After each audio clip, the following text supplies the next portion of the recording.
68번 볼게요.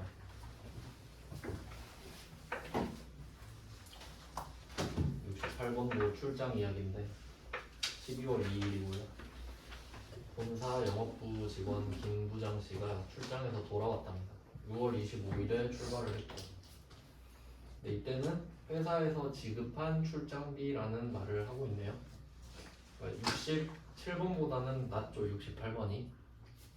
67번은 일단 쓰고 와서 영수증을 주면 페이백을 해주겠다라는 상황이고, 68번은 일단 50만 원을 줘볼 테니까 이걸로 쓸 때마다 현금 영수증 우리 법인 번호로 해라, 이런 상황인 겁니다. 그럼 정산을 하겠죠. 이때 정산이라는 말 있죠. 이게 좀 의미가 있는데, 정산의 뜻은 정밀하게 계산한다는 뜻이에요. 정확하게 계산을 하는 거죠. 제일 많이 들어보셨을 만한 단어가 연말정산 정도 되겠죠. 그러면 정산을 한다는 말은 그 전제가 뭐냐면 앞에서 대충 했단 소리예요. 앞에서 대충 했으니까 정확히 할 일이 생기는 거 아니겠어요? 처음부터 정산을 했으면 나중에 정산을 안 하겠죠.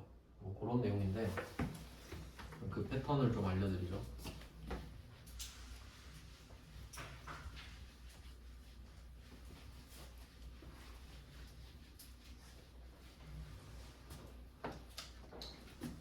계산하고 정산.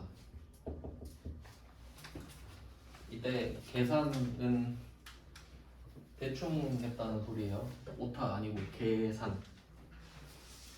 그 개론할 때 있잖아요. 개론. 개론이 대충 한번 본다 이런 뜻이죠. 개괄하다 이럴 때. 그러니까 대충 계산했으니까 나중에 정산은 예정돼 있는 거예요. 이때 50만 원이 계산이겠죠. 출장 가니까 한 50이면 되겠지 하고 50을 일단 줬어요. 그러니까 정산을 해보죠. 그러니까 47만 5천 원 나온 거죠. 그럼 이런 패턴이라면 우리가 유추를 해볼 수 있어요. 그럼 연말정산이란 말도 한번 생각해 보시면, 연말정산은 보통 2월 월급 때 같이 정리가 되는데, 연말 12월에 정리를 하는 거잖아요. 그러면 월급을 12번 받았죠. 1년 동안. 그러면 그 월급에서 세금을 대충 뗐다는 소리예요. 그 급여 명세서 보면 소득세, 지방소득세 있죠. 그러니까 그게 확정된 세금이 아니라 대충 너가 소득이 이 정도고 부양가족이 몇 명이니까 일단 이 정도 뗀다, 계산이에요. 대충 그 나중에 자세히 하는데, 예를 들면 이런 거예요. 소득세랑 지방소득세랑 뭐 따로 나오는데 원래 그냥 편의상 한 달에 10만 원을 합시다. 이렇게 책정이 된 거예요. 내 소득 구간이랑 부양가족에. 그러면 이걸 12번을 떼는 거죠. 근데 이 10만 원이 계산이라고. 대충 그럼 회사가 내 월급에서 120을 떼놓은 거예요. 그리고 정산을 해보자 이거지. 그러면 1년이 지나니까 너 의료비 얼마 썼어? 신용카드 얼마 썼어? 부양가족 몇 명이야? 뭐 이거 다 물어봐요. 그러고 계산을 하니까 예를 들어 내 세금이 80만 원인 거야. 정산. 우리 입장에서는 120 가져갔잖아요. 40 주세요. 환급. 이게 연말정산이에요. 그래서 어떤 사람은 일부러 이 그 구간 조정할 수 있거든요. 이 떼가는 돈을 많이 할 수도 있어요. 120%로. 많이 떼가면 많이 받으니까. 왜냐면 떼가 버리면 못 쓰잖아요. 그렇게 조절하는 사람도 있어요. 아니면 나는 필요 없고 많이 쓰고 싶다. 80%로 줄일 수도 있거든요. 이 금액을. 그럼 그냥 받고 다 써버리면 되지. 뭐 그런 게 있어요. 그러니까 계산 정산. 요거는 그 급여 명세서에서 한 번 더 알려드릴게요. 왜냐면 4대 보험도 들어가니까 원래. 지금은 소득세만 말씀드린 거예요. 자, 이런 패턴입니다. 처음에 회사 입장에서 50만 원을 준 걸 생각해 볼게요. 회사 입장이에요. 그럼 회사 입장에서 현금 50만 원이 줄어들죠.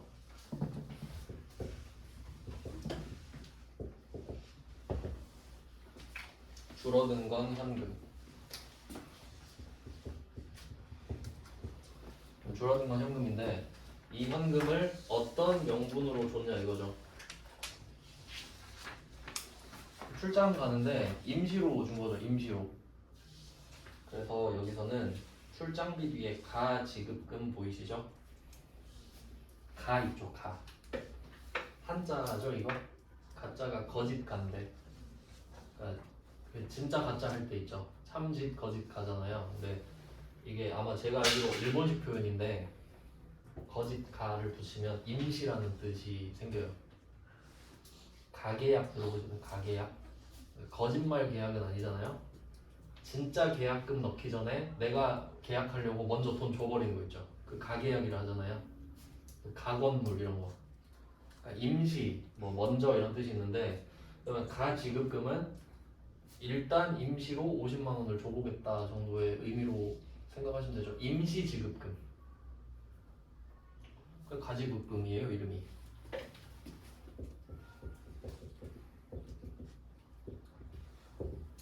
그리고 이게 가지급금이 지금은 회계에서 개정 과목으로 나오는데 실제로 그 법인이나 뭐 개인 사업 하시는 분들이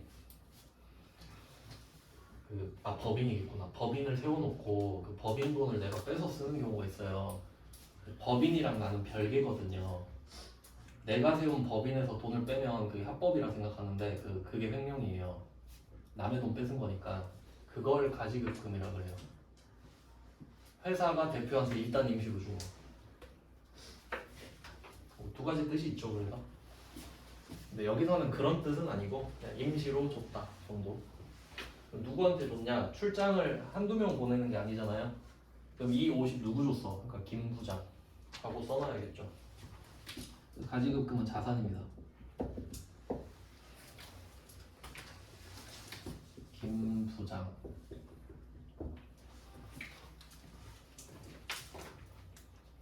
약간 빌려준 돈 정도로 생각하셔도 돼요. 일단 50을 줬으니까. 만약에 출장이 빠그라지면 50 다시 회수할 거 아니에요? 약간 그 정도 의미로 생각하셔도 되고. 근데 이 사람이 돌아왔죠? 그리고 영수증 보여봐 하니까 아까처럼 뭐 갖고 와서 47만 5천 원인 거예요. 이 사람 영업부. 그러니까 800번 여비교통비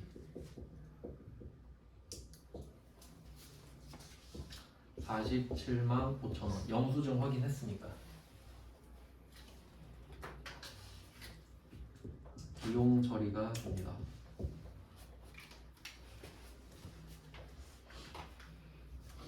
여기교통비 47만 5천 원.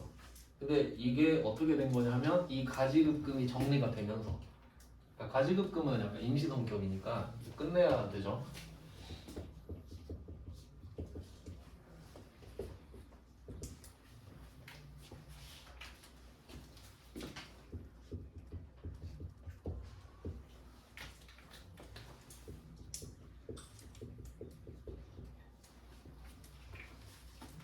이렇게 정리가 되는 겁니다.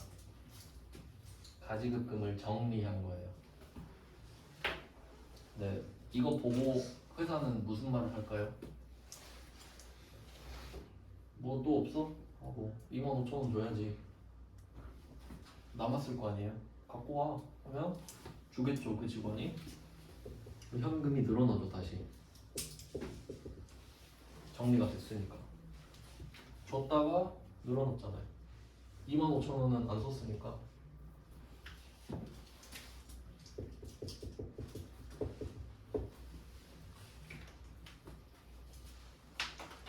그래서 아래쪽 이게 답입니다. 위에 거는 옛날에 했던 회계처리고 이게 정리예요. 돈 맡겨놓고 정리하고. 왜냐면 출장 한두 명 보내는 게 아니니까 이름을 각각 달아놔야죠. 김 부장, 김 과장, 김 대리 이렇게. 그리고 여기서 출장비 뒤에 가지급금이라고 써놨는데 말 안 해도 출장비는 가지급금이고요. 임시로 주는 거니까.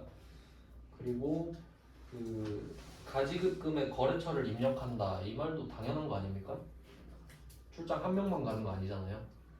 그러니까 당연한 말 그냥 하고 있는 거예요. 그리고 저 같으면은 이 문제를 이렇게 낼 것 같은데 50만 원 줬잖아요. 그럼 좀 틀릴 것 같아요, 이렇게 되면. 이 사람이 돌아와서 영수증을 57만 5천 원을 낸 거예요. 그럴 수도 있잖아요. 꼭 있는 돈만 써야 되나? 부족하면 더 쓸 수도 있지. 이 사람 표정 별로 안 좋겠죠. 75,000원은 자기 돈 썼을 거 아니에요. 그럼 그게 67번의 느낌도 살짝 나는 거죠. 이 금액을 바꿔볼게요.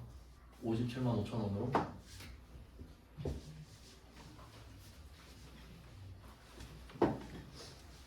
가능은 하니까. 그럼 어떻게 됩니까? 회사는 75,000원을 줘야 되죠. 그러니까 영수증을 돈 주고 사는 거예요. 회사 명의로 쓴 돈을 자기 돈으로 썼잖아요. 그러니까 돌려줘야지. 75,000원을. 맞죠? 현금이 줄어들어야죠. 쓴 만큼 줘야지 어쨌든. 이렇게 나올 수도 있죠. 근데 생각을 한 번도 안 해보면 당황하죠. 그러니까 생각을 해보자는 거예요. 뭐 가능성이 없는 것도 아닌데 이럴 수도 있겠구나. 한 번도 안 나왔거든요. 반대로 내면 대박이란 소리예요. 최근 트렌드가 한 번도 안 낸 거 내기거든요. 그래서 최대한 이렇게 막 짚어놓으면 한 개는 걸리겠죠. 네, 그래서 68번이 원래 출장비 기본 문제라고 보시면 되고요. 그 다음에 69번 볼게요. 69번은 68번이랑 똑같은 문제입니다. 70번도 그렇고요. 68, 69, 70은 다 똑같은 말이에요. 이때 69번은 그 출장비라고만 말을 하고요. 거래처를 입력할 것 이건 똑같은데 왜 넣어놨냐면 68번이 87회예요. 되게 친절하죠. 87회. 근데 69번은 되게 불친절해요. 출장비 125 썼다 끝. 근데 답은 똑같죠. 근데 여기서는 출장비 계정 과목 설명 안 해주죠. 이게 첫 번째 불친절이에요. 가지급금 써야 되죠. 두 번째, 제품의 수출을 위하여 출장 갔죠. 수출하려고 출장 간 사람이면 영업부겠죠. 불친절 2번, 800번 여기 유통비. 뭐 이 정도. 그러니까 뭐 이거 보고 제품이니까 500번 아닌가요? 이러면 안 돼요. 수출은 파는 행위죠. 만드는 행위가 아니라. 그래서 뭐 똑같은데 참고하시라고 같이 넣었어요. 좀 불친절한 버전. 그 다음에 70번은 요거는 우리가 부가가치세를 잘 몰라서 사실 상관은 없는 건데 네, 이거는 설명하기가 힘들겠네요. 그냥 참고용입니다. 세무 이금용이라서 여러분한테 내진 않을 것 같고요. 그러니까 이게 그 답은 똑같아요. 50만 원을 주고 이 문제는 선급금으로 하라고 했잖아요. 그럼 그냥 하면 돼요. 선급금 하면 되는데 밑에 10만 원, 5만 원, 30만 원 있잖아요. 여기에 비밀이 있는 거예요 원래. 그러니까 이게 우리가 부가가치세를 안 배웠잖아요. 그러니까 부가가치세를 내도 못 돌려받는 상황이 있거든요. 그 밑에가 전부 다 그래요. 안 배웠으니까 설명을 못 하는 거예요. 그러니까 그냥 무시하고 하면 됩니다. 네, 요거는 우리 범위가 아니에요. 그 다음에 71번 세무 1급이죠? 네, 넘기시면 됩니다. 우리는 그 위에 직원한테 돈을 먼저 쓰고 와라 이거랑 가지급금 주는 거 2개 정도 대비하시면 됩니다. 출장비는. 그 다음은 12페이지입니다. 방금 키워드는 가지급금 정도가 되겠고요. 12페이지는 원천징수 나옵니다. 제 경험상으로 그 사람들이 많이 들어봤는데 모르는 단어 1번 연말정산 2번 원천징수거든요. 어디서 많이 들어봤는데 뜻을 모르는 거 여기서 좀 배울 수 있어요. 개념은. 원천징수 하려면 그 세법 이야기를 해야 돼요. 그러니까 지금 우리가 회계를 하고 있는데 이게 왜 회계랑 세법이 막 같이 나오냐면 회계는 기본적으로 수입과 지출에 관련된 거라고 생각하시면 되거든요. 그러니까 수입과 지출이라는 용어는 현금이 들어왔다 현금이 나갔다예요. 근데 이걸 업그레이드 시켜서 우리 발생주의로 쓰잖아요. 근데 베이스는 수입 지출이라 이거죠. 근데 세금 내는 게 지출이죠. 그러니까 세법을 알아야 세법에 맞게 세금을 내잖아요. 그게 지출이잖아요. 그러니까 이 지출을 적으려고 세법을 공부하는 거라고. 그러니까 아무도 안 쳐놓고 야 내가 불러둔 대로 적어 하면 할 수는 있겠는데 그럼 다 불러줘야 되잖아요. 모든 걸. 그러니까 세법 아는 사람 뽑아놓으면 알아서 할 거 아니에요. 자기가 계산해서. 그런 거라고. 그러니까 회계를 배우는 거는 그냥 알파벳 배우고 가나다라 마바사 배우는 거랑 똑같아요. 그거 배운다고 막 말 잘하고 그런 거 아니죠. 그 말을 잘하는 그 회화는 약간 세법 같은 느낌? 그 정도 느낌이에요. 제가 공부해 본 바로는. 그러니까 이 전산회계 1급 과정인데 이것만 따고 취직을 하잖아요. 그러면 시키는 대로만 해야 돼요. 입력하는 것만 배운 거기 때문에. 그래서 그 뒤에 세법을 따로 공부하는 거예요.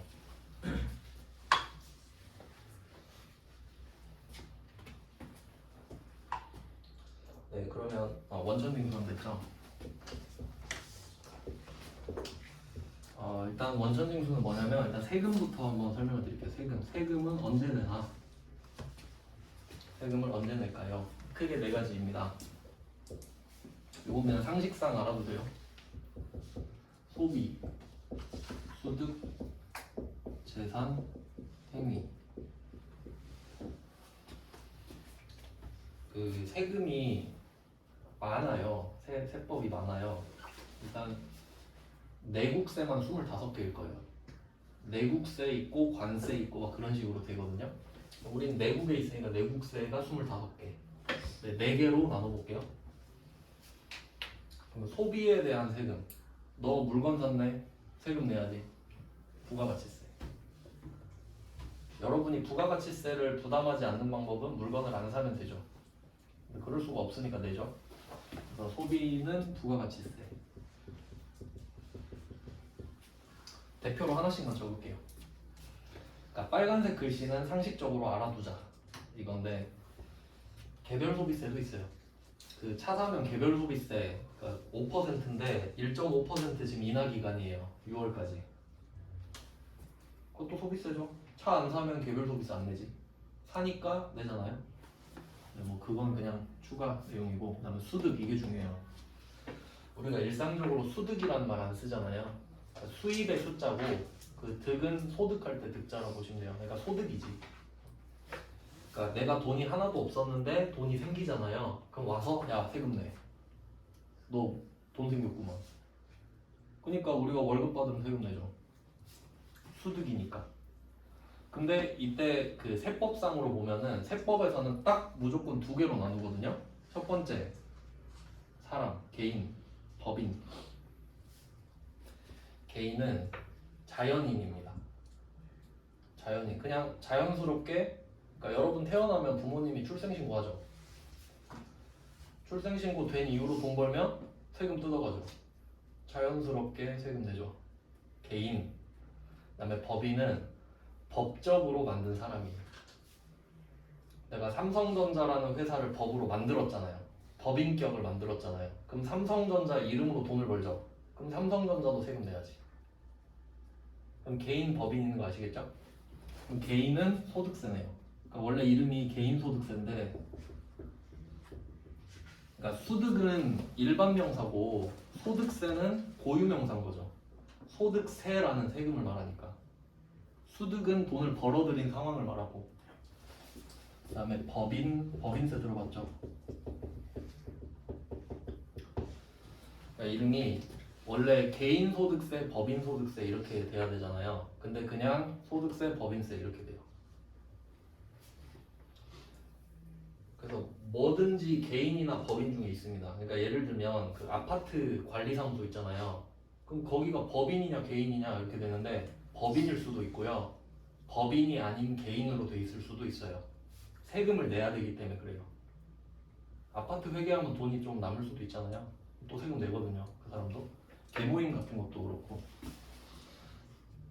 그 다음에 재산은 재산세. 종합부동산세. 그러니까 너 돈 있네? 그러니까 돈은 아니고 너 땅 있네? 아파트 있네? 그럼 재산세 내야지. 이런 느낌이죠. 재산세랑 종합부동산세. 재산세가 지방세고 종합부동산세는 국세예요. 혹시 주변에 그 종합부동산세 내는 사람 보셨나요? 종합부동산세를 내려면 그 재산 시가가 12억이 넘어야 돼요. 그러니까 누가 종합부동산세 내는 것 같잖아요? 친하게 지내세요. 최소 12억은 있는 거잖아. 최소 공시지가로. 그 아무나 내는 거 아니거든요. 그럼 재산세, 뭐 종합부동산세 참고만 하시고, 그다음에 행위, 이건 사실 중요하진 않은데 취득세. 취득하는 행위의 세금을 내요. 자동차 사도 취득세 내고 7% 내죠. 아파트 사도 취득세 내고 뭐 그렇잖아요. 대충 느낌이 좀 오시죠? 그리고 세금의 정의는 반대급부 없이 내는 거예요. 야, 너 세금 좀 내. 하면 네 하고 내는 게 세금이에요. 네, 뭐 이렇게 됩니다. 세금 진짜 중요한 거예요. 이거 그 정치에서 보수랑 진보 들어보셨죠? 그게 어떻게 나눠지냐면 세금을 조금만 걷자. 그러니까 현재 상태를 지키자가 보수잖아요. 현재 상태를 지키려면 세금을 조금 걷어야 돼요. 맞죠? 그러니까 세금을 적게 걷자가 보수예요. 적게 걷고 그냥 냅둬. 그냥 알아서 살게 냅둬. 그냥 우리는 나라만 지켜주고 그 정도만 하자. 신경 쓰지 말자. 이게 보수. 그럼 진보는 나가야 되죠. 앞으로. 그럼 세금을 많이 걷어. 그리고 가난한 사람들한테 뿌려. 그게 진보예요. 그러니까 그게 세금에서 시작해요. 엄청 중요한 거지. 재밌지 않나요? 재밌는데 진짜. 그럼 이걸 알았죠 이제? 그럼 내가 A가 B한테 돈을 줘요. 이제 배웠으니까. 그럼 B는 돈이 생겼죠. 이거 뭐예요? 여기 중에? 소득이잖아요. 그럼 물어봐요. 야, 너 개인이야 법인이야? 이거 물어봐요. 세금 걷어야 되니까. 자, 여기까지 이해되세요? A가 B한테 돈을 줬어요. 그럼 B는 소득이 생겼어요. 그럼 국세청이 이걸 봐요. 국세청이 봐요. 여기서 웃고 있겠죠. 쟤 돈 벌었네. 세금 걷어야겠다. 근데 쟤가 개인일까 법인일까 궁금하겠죠. 그럼 가서 물어보는 거예요. 개인이래 법인이래. 근데 법인은 등기를 쳐야 됩니다. 그러니까 각을 잡고 나 돈 벌어야지 하고 법인 설립 등기까지 쳐야 돼요. 엄청 복잡해요. 법무사 끼고. 그럼 법인은 돈을 벌려고 작정을 했잖아요. 그럼 세금 체계도 복잡할 텐데 비용 처리도. 그럼 이 사람은 그것까지 감안하고 만든 거죠. 그러면 국세청은 법인은 믿어요. 쟤는 뭐 세무사를 사든 회계사를 사든 알아서 세금 잘 내겠지 라고 생각해요. 근데 개인은 안 믿지.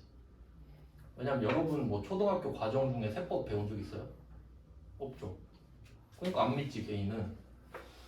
그러면 법인은 기분이 좋은데 개인은 기분이 안 좋아요. 왜냐면 A가 B한테 월급을 줬는데 300만 원을 줬다고 칩시다. 이 사람이 300 받자마자 강원랜드 가서 다 탕진한 거예요. 국세청 기분 어때요? 그럼 야, 너 300 벌었으면 세금을 내고 써야지 이렇게 되죠. 근데 그게 뭐예요? 이러고 있는 거잖아요. 아니, 내 돈이면 300이면 내 돈이지 뭐 이런 거잖아요.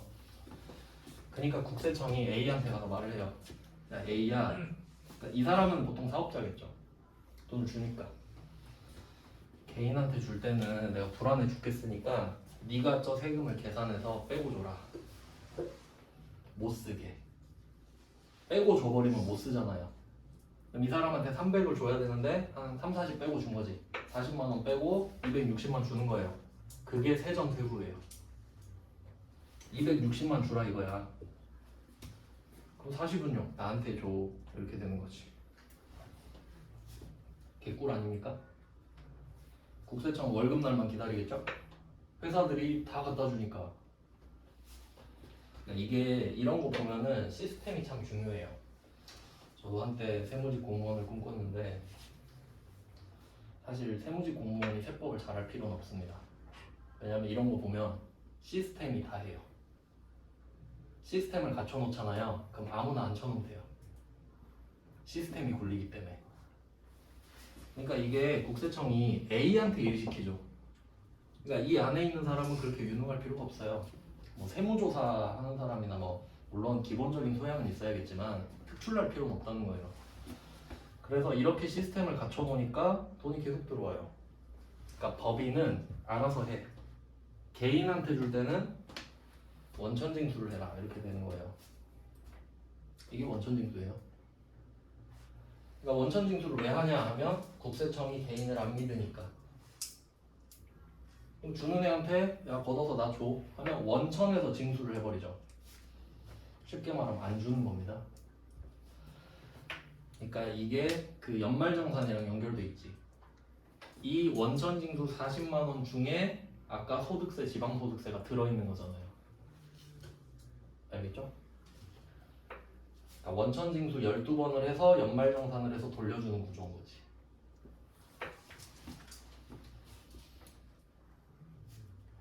네, 뭐 이런 시스템입니다. 이걸 할 거예요 이제. 자, 그럼 72번 문제 볼게요. 72번 보통예금에서 이자 수익 35만 원이 발생했어요. 원천징수세 이걸 한번 생각해 봅시다. 지금 우리가 그 회사 통장으로 뭐 예금 같은 거 가입할 수도 있죠. 아니면 입출금 통장에서 그냥 들어올 수도 있고 카카오뱅크에도 이자 막 붙여주잖아요. 그럼 그런 내용인데 그럼 한번 생각해 볼게요. 우리 법인이거든요. 우리 법인이에요. 근데 얘가 건방지게 원천징수를 하네요. 이거 말이 안 되잖아요. 근데 상대방이 은행이에요. 은행이 개 깡패입니다. 은행은 개인 손님도 있고 법인 손님도 있죠. 그냥 다 원천징수하고 줍니다.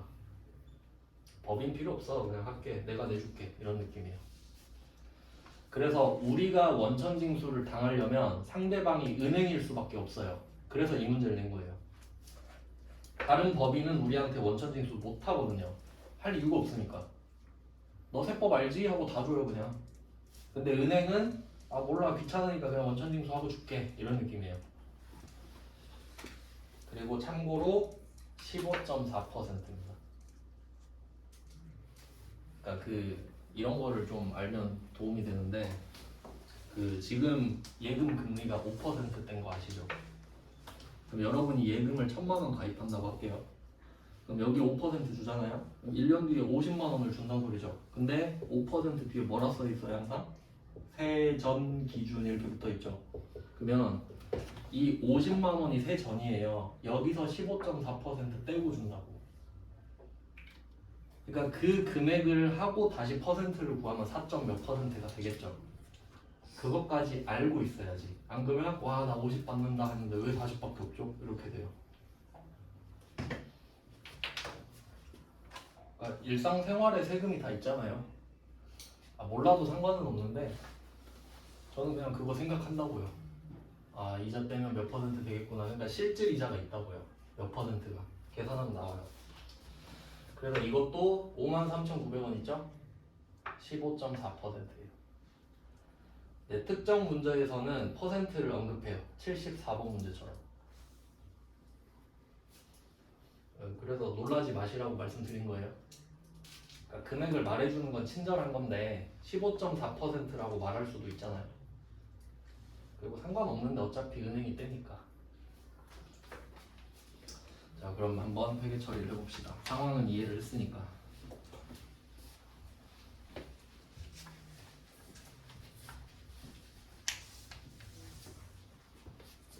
자, 일단 실제 상황을 생각해 볼게요. 우리가 예금을 가입하면 이자 받는 날 알고 있겠죠. 그럼 오늘이 이자 받는 날이에요. 그러면 아침에 일어나자마자 드디어 이자 받는 날이다 라는 생각이 들죠. 그게 수익이에요. 아싸 오늘 35만 원 받는다 이 생각을 하죠.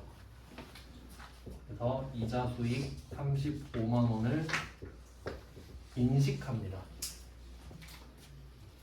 그러니까 수익과 비용은 발생하는 거라 말씀드렸죠. 그러니까 오늘 아침 되면 바로 발생하는 거야. 35만 원 받는다 라는 생각이니까.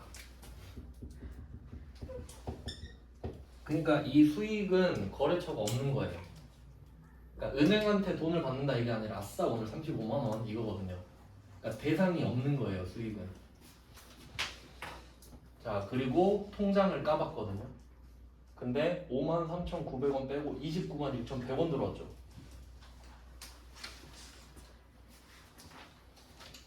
53,900원이랑 296,100원.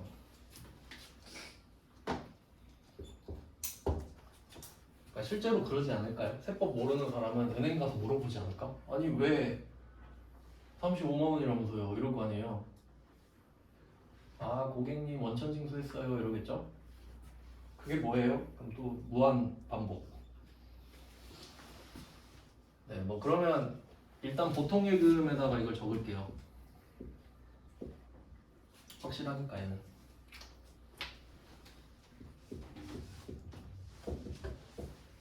그럼 53,900원 이거 뭐냐? 그 은행이 말을 합니다. 전화해서 물어보니까 아니 나는 법인인데 왜 원천 징수를 하셨나요? 그냥 원래 전 하는데요. 뭐 이러는 거냐? 15.4% 저희는 해요. 왜 받았어요? 하니까 어차피 당신이 35만 원 받으면 15.4%를 낼 거 아니에요? 근데 그냥 나는 그걸 갖고 있다가 내줄게요. 그럼 생각해보니까 개꿀이네. 그래요? 감사합니다 하면 되죠. 그럼 이제 입장을 바꿔서 우리가 직원이죠. 그럼 회사한테 아니 왜 세전이 300인데 260밖에 안 주세요? 하니까 너가 300 받으면은 소득세 내야지. 소득세는 세무서 가서 내고 지방소득세는 구청 가서 내고 그 국민연금, 건강보험료, 그 고용보험료 그 국민연금 가서 낼 거야? 아니요. 내가 내줄게. 감사합니다 하면 돼요. 알겠죠? 그러니까 이걸 알면 그냥 회사가 열일하는군이라고 생각하면 되죠. 어차피 내가 낼 거 쟤가 내주니까. 그러니까 원래 정확히 말하면 소득세는 5월에 신고를 해야 됩니다, 여러분이. 근데 내가 회사를 다니면은 5월에 신고를 한 적이 없으실 거예요. 그건 슬프게도 원래 소득세가 8개인데 내 모든 소득이 회사밖에 없다는 소리고요. 그럼 회사가 내 모든 소득을 알잖아요. 회사가 연말정산을 해줘버려요. 5월에 신고를 내가 해야 되는데 회사가 해줘버린다고 그냥. 얘 소득 내가 다 알아요 하고 해줘버려요. 네, 그런 게 있습니다. 너무 미워하지 마시고요. 네, 그러면 이때 53,900원은 원천 징수를 당한 거죠. 근데 생각해보니까 어차피 내가 갖고 있어도 내야 되잖아. 그러면 은행이 내준다 그랬거든요. 그러면 그 말을 듣는 순간 그럼 낸 셈 치지 뭐 하고 선납세금이라고 이름을 붙입니다. 어차피 저 돈 은행이 내줄 거 아니에요, 내 대신에. 그럼 우리는 53,900원을 안 내도 되지. 어차피 내야 될 걸 미리 내버린 거니까.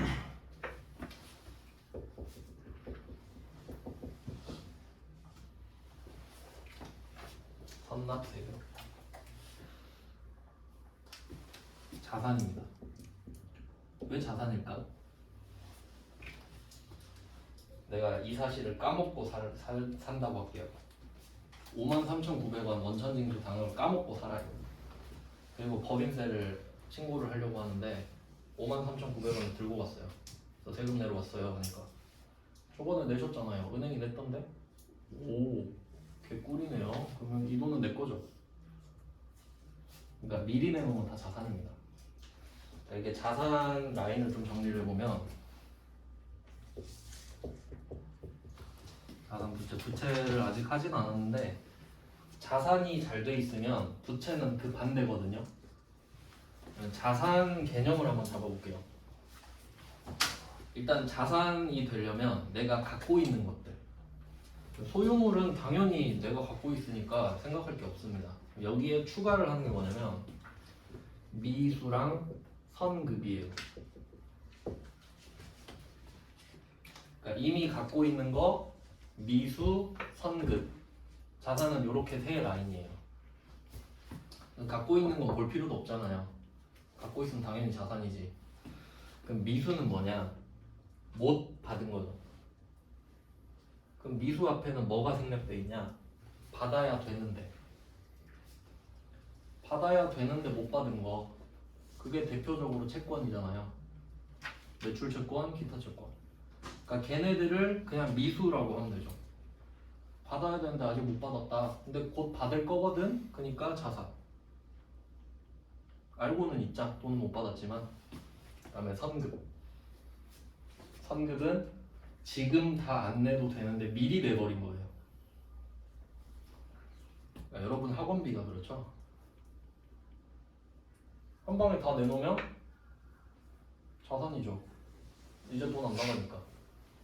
그렇게 생각해도 되고, 제가 이거 자동차 보험료로 말씀드렸었는데, 자동차 보험료 1년치 먼저 내잖아요. 그럼 1년 동안 안 내도 되죠. 그리고 1년치를 미리 냈으니까 그걸 자산으로 인식하면서 그 12등분해서 한 달이 지날 때마다 비용 처리를 하는 거예요. 그래서 선급도 자산이지. 지금 안 내도 되는데 미리 내버리면 나중에 이거 안 내도 되잖아요. 그런 식으로 생각하시면 돼요. 크게 3개. 그럼 부채는 반대라고 그랬죠. 그럼 미수의 반대를 찾아봅시다. 수는 받는 거죠. 받는 거 반대는 주는 거죠. 미지급. 이렇게 해놓으면 좀 편해요. 개념 잡을 때.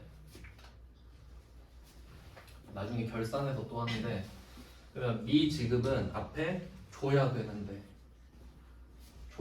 안 줬잖아요. 그럼 줘야겠죠. 그러니까 부채지. 줘야 되는데 안 줬는데 버티고 있는 거예요. 근데 주겠지 언젠가는. 그다음에 선급 반대는 선수. 여기 급이 같은 거예요. 지급급. 요 반대로 오겠죠. 미수. 아니, 선수.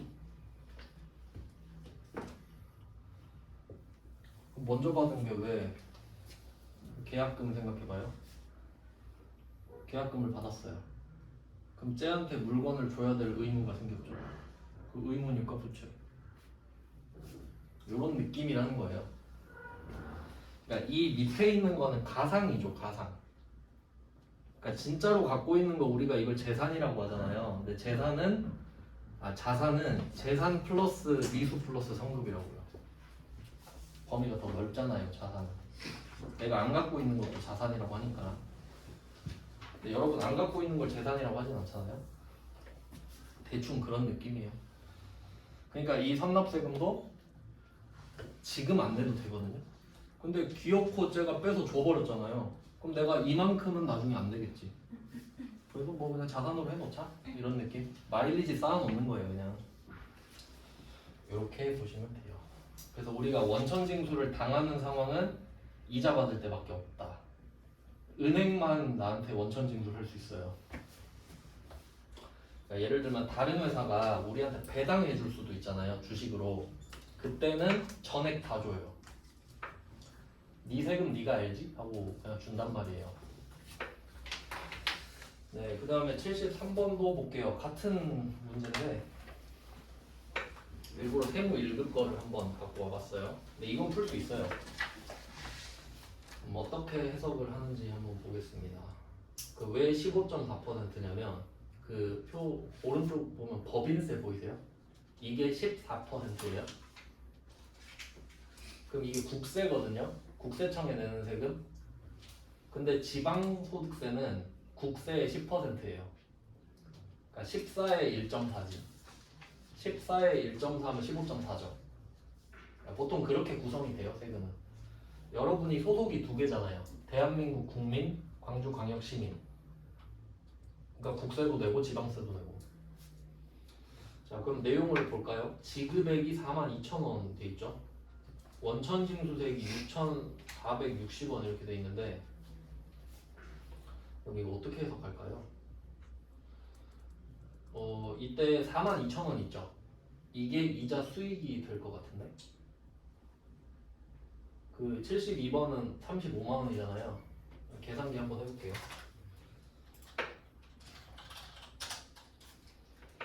42,000원에다가 15.4%를 곱해볼게요. 0.154. 그러니까 6,468원이 나오거든요. 세금은 일단 원 미만은 절사예요. 1원짜리는 안 받아요. 그래서 8원 떼고 6,460원이 된 거거든요. 그러니까 42,000원이 세전 이자 수익. 그러니까 얘한테 이름을 좀 붙이면은 이 이자 수익이 뭐예요? 하면 세전이죠. 세전. 세금 떼기 전. 선납세금 뭐예요? 하면 세금이죠. 보통 예금이 뭔가요? 하면 세후죠. 네, 이런 식으로 좀 적용이 돼야 써먹을 수 있는 거죠. 그러니까 문제는 따로 풀고 현실에선 적용 못하고 이러면 아무 의미가 없어요. 아, 그래서 세금을 뗐으니까 세전과 세후가 차이가 나는구나 이렇게 돼야죠. 그럼 42,000원이 세전이라고요 지금. 그럼 6,460원은 선납세금이죠. 그 원래는요, 그 법인세는 세무서에 내고 지방세는 저 구청 이렇게 내야 되는데, 그래서 거래처를 다르게 써요 원래. 아 근데 우린 상관없겠다, 떼인 거니까. 어차피 제가 알아서 낼 거니까 우린 상관없죠. 그래서 총액이 선납세금. 그러면 보통 예금엔 얼마가 들어왔겠어요? 이거 뺀 금액을 쓰면 되는데 제가 마지막 금액은 안 써도 된다 그랬죠. 그걸 이용해서 풀면 되지. 근데 굳이 기어코 42,000원에서 6,460원 빼고 그러면 안 된다 이거죠. 시간 아까우니까. 그래서 72번이랑 73번이 똑같다는 건 아시겠죠? 그 다음에 74번이 업그레이드 된 문제예요. 지금 이자만 받았잖아요. 근데 74번은 원금 플러스 이자.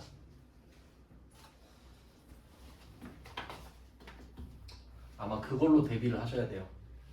일단 몸풀기로 이걸 보여드린 겁니다. 한번 생각을 해볼게요. 원금과 이자에 대해서. 이거 진짜 중요한 개념이에요. 그냥 원금이 900이죠. 그럼 여러분이 최초에 900을 맡겼다는 거 아닙니까? 그리고 1년이 지나서 900이 돌아오죠. 그럼 이 900은 우리가 번 돈인가요? 수득이 아니죠. 그럼 이 900만 원에 대해서 세금을 뗄까요? 그럼 미친 거죠. 그럼 우리가 예금 가입을 왜 합니까? 900을 맡겼다가 돌려받은 건데, 야 너 900 벌었네? 야 여기다 15.4% 때려야겠다. 그럼 미쳤죠. 아무도 예금 가입 안 하죠. 수득은 꽁돈이라 생각하시면 돼요. 900은 내 거잖아요. 그럼 900을 맡겨서 받은 돈이 100이죠. 100이 공짜 아닙니까? 그러니까 여기다가만 때리지. 그러니까 회계상으로는 1000이 들어왔다라고 하는 거고, 세법상 이야기를 하려면 100만 원에 15.4% 이 이야기를 해야 되죠. 그러니까 두 개를 원래 입체적으로 생각을 해야 되는데 세법이 어렵잖아요. 그러니까 회계가 어렵진 않아요. 그러면 이게 정기예금인데 제 순서를 알려드릴게요. 첫 번째, 우리가 정기예금에 가입하면은 이 보통예금이 입출금 통장입니다. 그 여러분 쓰는 카카오뱅크나 토스 이런 거. 그럼 거기서 900을 뺀 거죠. 내 거긴 내 건데 소속을 정기예금으로 바꾸는 거예요. 이건 이제 못 쓰는 돈이잖아요. 계좌이체를 한 거예요. 이게 예금에 가입한 겁니다.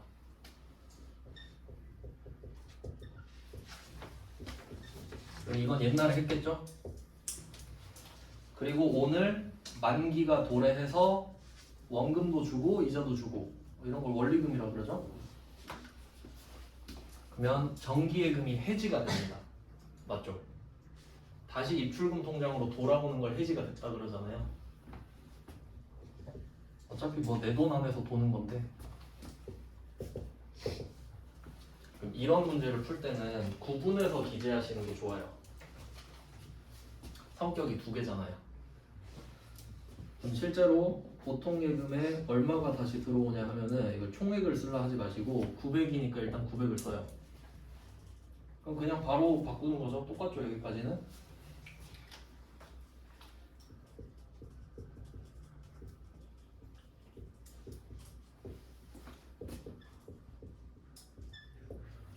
자, 그리고 여기에 이자 수익 100을 붙이는 거죠.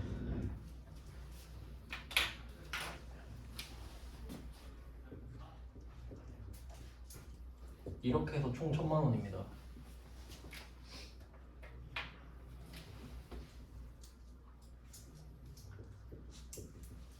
지금 제가 하고 싶은 거는 요거를 구분하자 이거예요. 원금은 원금이고 이자는 이자 아니냐? 그럼 훨씬 편해집니다. 그럼 딱 보이죠? 15만 4천 원. 선납세금일 거 아니에요. 15.4%니까. 그러면 여기다가 선납세금을 쓸 거예요. 15만 4천 원.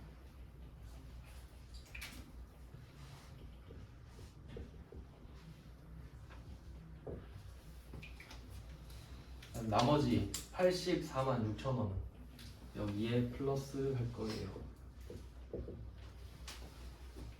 이렇게 푸는 게 제일 쉬워요, 제 생각에. 근데 사실 이런 거를 이제 좀 풀다 보면요, 요령이 좀 생기는데, 저 같으면 이거를 어떻게 입력을 할 거냐면, 순서 알려드릴게요. 순서. 꼭 이렇게 하라는 건 아닌데 저는 이렇게 해요. 얘를 1번으로 씁니다. 대변의 정기예금 900. 안 어려우니까. 두 번째, 이자들 100 씁니다. 안 어렵죠? 그럼 대변의 맥시멈 1000만 원 완성됐죠. 1000만 원을 받았으니까. 그럼 1번, 2번 끝. 그 다음에 이자에만 세금 내는 걸 알고 있으니까 선납세금을 3번으로 씁니다. 15만 4천 원인 것도 알죠? 그 다음에 마지막에 보통 예금을 딱 쓰잖아요. 이름을 쓰는 순간 금액을 지가 적어줘요. 그렇게 되겠지. 알겠죠? 그러니까 이게 하다 보면 늘 거 아니에요. 이런 것도 실력 아니겠어요? 이런 게 몇 초 몇 초가 쌓여서 야근이 결정되고 그럴 텐데. 그러니까 요새는 이걸 많이 내더라고요. 원금이자 합쳐서. 근데 이거 하기 전에 먼저 이자부터 말씀드린 거예요. 그러니까 그냥 원금에 이자를 붙였다고 생각하시면 된다고. 맞죠? 그러니까 한 번에 총액을 984만 6천 원을 구할 생각을 하지 마세요. 알겠죠? 무슨 말인지.